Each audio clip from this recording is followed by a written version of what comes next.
Welcome back. A new Colorado Supreme Court ruling could change what debt collectors and collection companies have to prove before they can take someone to court. 9 News legal expert Whitney Traylor here this morning to explain what this means exactly. So welcome back to the show for starters, Whitney. Thank you. Good to be here. Always good to have you here. Let's talk about what this ruling actually means.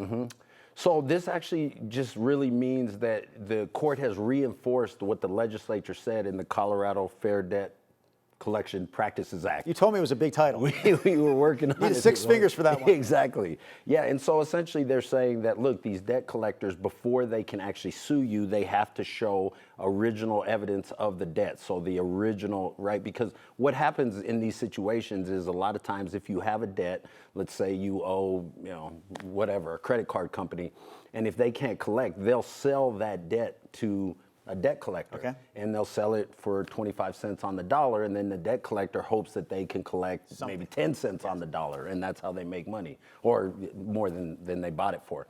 And so here the courts are saying, reinforcing, the debt collectors have to have the original debt, and they have to show the chain of custody. So it just puts an additional burden on the debt collector. So I'm always looking for a winner and a loser. Should we, the consumers, consider this a win for us?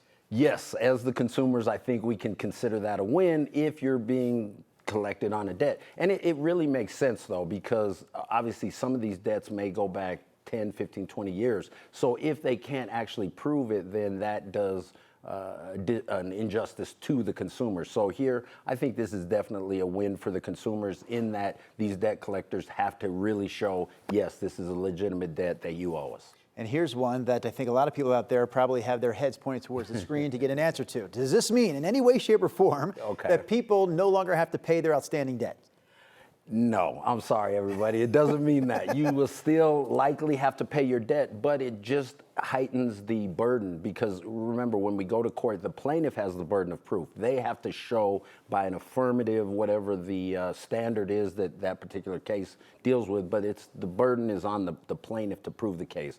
And here, this is just really highlighting that burden and saying, no, you have to, before you can sue, you have to have these things, and if you don't, then somebody's going to move to dismiss it before they even have to answer the complaint.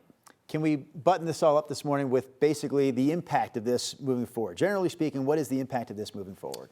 Yeah, I think the impact, and again, this is what we were saying on the break. This is how our common law system works. The legislature passes a law, and it's maybe a few paragraphs or a page long, right, and then the courts determine, hey, here's what this actually means. The courts interpret that law, and so this is how our common law system works, and this is how our laws are evolved and developed. So that's a good thing, and so moving forward, I think the biggest issue is the debt collectors having to actually prove this. So I think you're going to see less litigation as it relates to the debt collectors. So, for those of you out there who are being pursued by the debt collectors, this isn't legal advice to just, blow them off, but it does heighten their burden of proof. Nobody in our audience, no. right? Who are we talking about out there? Exactly. You always do a great job of taking the complicated and making it sound simple.